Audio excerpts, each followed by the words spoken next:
我是瓜皮儿，黑袍纠察队第2季前行提要。超人类每年会间接害死很多人，私下的面孔不忍直视。为了揭露这群衣冠禽兽，波切尔重操旧业，组建凡人小组，目的就是扳倒这一切的幕后黑手沃特集团，也为了替亡妻贝加复仇。他们查出了5号化合物的真相，本想靠这个添一分胜算，结果还是败了，不仅丢掉了手上的证物，还成为了通缉犯。母乳法兰奇和西梅子更是被活捉。布切尔通过马洛里上校得知了祖国人的弱点，沃特集团副总裁马德琳。他意识到这是自己唯一的机会，于是布切尔冷血地选择抛弃队友，只身复仇。休伊和他彻底闹掰，另辟蹊径拯救队友。在得到安妮的帮助下，他们几人顺利脱身。布切尔这边却出了岔子，他没有想到祖国人竟然亲眼干掉了马德琳。意识到自己没有退路，布切尔引爆了炸弹。很快他发现自己并没有死，而是被祖国人带到了其他地方。这里有着妻子贝加，可惜都是祖国人的，连儿子都是。本以为对方只是为了羞辱自己，然后再杀人诛心。可几个小时后，布切尔出现在了千里之外的维恩堡。顾不得头上的青青草原，布切尔随便找了家餐厅，借了纸和笔，记录了贝加所在地的一切特征。当他在抬眼望电视机，发现自己从通缉犯变成了杀人犯。沃特让他揽下了马德琳之死的黑锅，幸运的是马德琳的孩子还活着，不知是谁把他送到了几十公里以外。无奈之下，布切尔只能再度逃亡。马德琳死后，沃特集团发生了翻天覆地的变化，总裁艾德加亲自上岗善后，处理了所有烂摊子，而眼下重中之重就是隐瞒5号化合物的存在，或者是让总统聊聊把这东西视为最高机密。艾德加第一时间派出玄色出击，直接干掉了那个超级恐怖分子。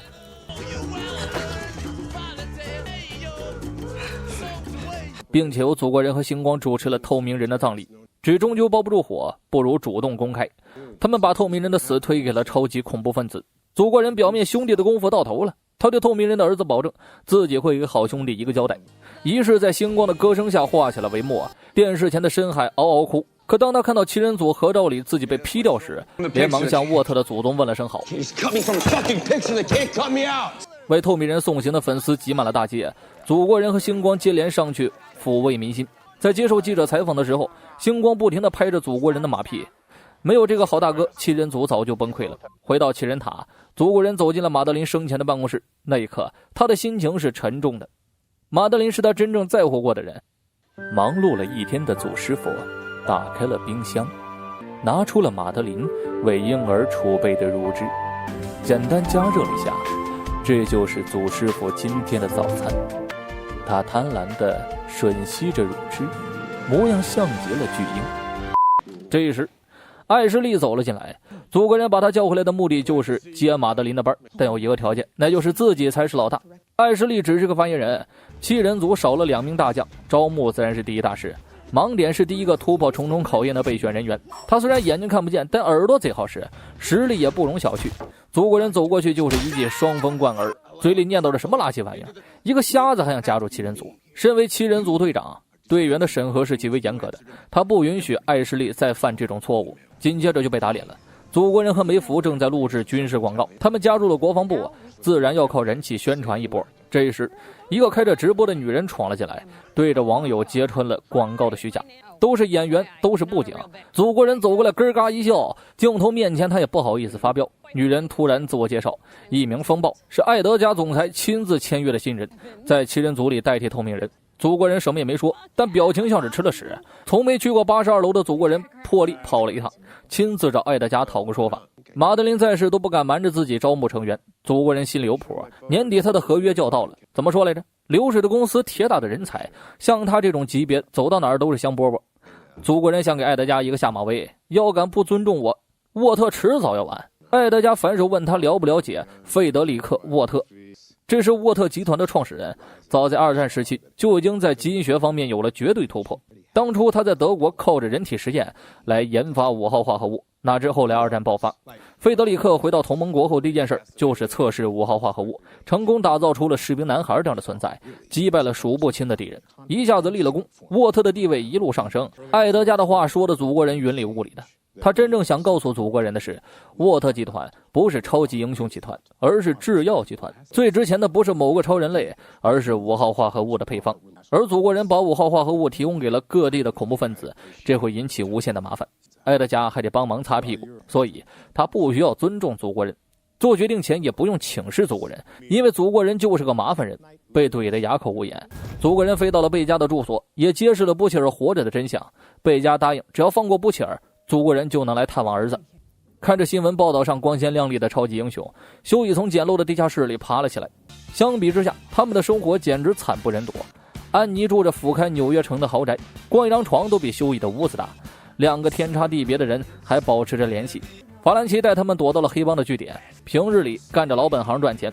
母乳身为战地医生，给马仔们包扎伤口。修乙和安妮用一次性电话相约在地铁见面，这里信号偏弱，不容易被追踪。他们一直在找办法扳倒沃特。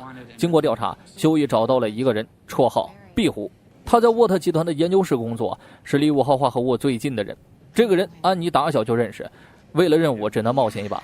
安妮一路跟踪壁虎到了偏远小镇，只见对方鬼鬼祟祟地跟一个男人进了旅馆。既然是壁虎，自然有再生能力，平时靠满足虐恋癖的人赚点外快，反正肢体长得快。但今天的交易现场被安妮录了像，他找到了壁虎，随便拉家常就掏出了手机，逼他偷一瓶5号化合物出来，否则就曝光录像。壁虎当场石化，难道我们不是朋友吗？ We're not anything. 布希尔威胁马德琳的同人电影火热上映，男孩们看着电视一言不发。布希尔消失了很久了，他们也是靠新闻知道了当时发生的事，只是他们自身难保，无暇去顾及布希尔的死活。修乙根本就不想再看到布希尔，早在当时分歧中，他就和布希尔闹掰了。远走高飞是小队的目标，法兰奇为了攒钱弄假护照，每天都在走私武器。可修乙并不想逃跑，他想要反击。这话从他嘴里说出来，谁都不信。每个团队都需要领袖，现在领袖失踪了，能活着就已经很不容易了。母乳现在只想回到家人身边，而且能不能回去都不知道。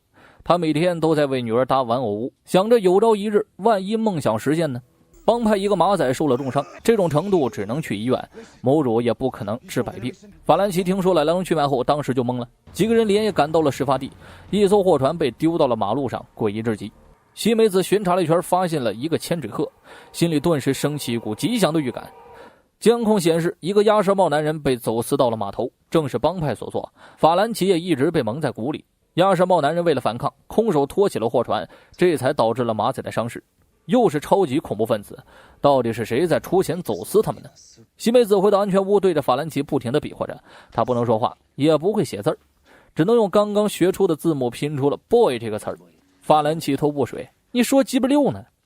他调查了帮派的流水记录，发现关于走私的那笔交易来自于一个盲账。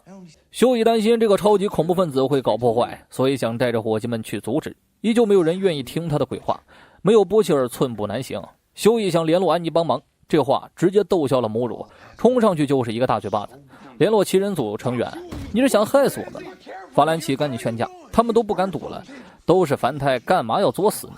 修乙还是不放弃，他加入小队之后失去了一切，现在还成了逃犯，烂命一条有什么可怕的？他愿意当那个领队。母乳和法兰奇被说服了，他们带着录像约来了副局长苏珊，希望能换了一些筹码或者是其他优势。听完线索后，苏珊笑了。他们一直在调查这件事儿，但是总觉得少了点什么。今天母乳他们把缺的拼图送了过来，这让他距离真相更进一步。沃特正在起内讧，正当他想再说详细点时，脑瓜如西瓜般炸裂，直接吓坏了所有人。凡人组仓皇逃窜，生怕被爆头侠给干掉。这下好了，非但没有脱离困境，还陷得更深。回到安全屋，快速清理了身上的肉块血沫，冷静下来想了想，爆头侠并不是针对他们几个人，看来对方监视苏珊很久了，肯定是沃特的人。现在所有人都受到了牵连。这时安妮打来电话，兴奋地告诉修乙，过2天就能拿到5号化合物。可修乙早就吓懵了，生怕安妮也被爆头，又担心安妮也被牵扯进来，最后还是没有说出爆头侠的事。小队群龙无首的时候，一个熟悉的身影走进了安全屋，布切尔。法兰奇找到了他，现在需要一个真正的队长扭转局势，那个人始终不是修乙。But don't you worry. Daddy's home. 修乙心态崩了，终究是错付了啊！成员齐聚后，布切尔立刻开始了行动。他不想解释自己去了哪儿，也不想解释马德琳是怎么死的，更不想浪费时间去哄修乙这个小子。No, I won't. I won't love it. I never love it. Never fucking love it. Not a word from him. You left us for dead, and now it's like nothing happened? You're right. I am sorry. Well, who else they're gonna follow? 他第一时间找的人还是马洛里。苏珊的葬礼上，马洛里瞥见了突兀的水果花束，表情一变就知道波切尔又来了。他不想帮忙，甚至还想叫 FBI 把布切尔抓走。布切尔许诺会抓住杀害苏珊的真凶，虽然不知道他曾经说的真相是什么，但想必和那个走私超级恐怖分子有关。布切尔一哭二闹三上吊，终于说服了马洛里。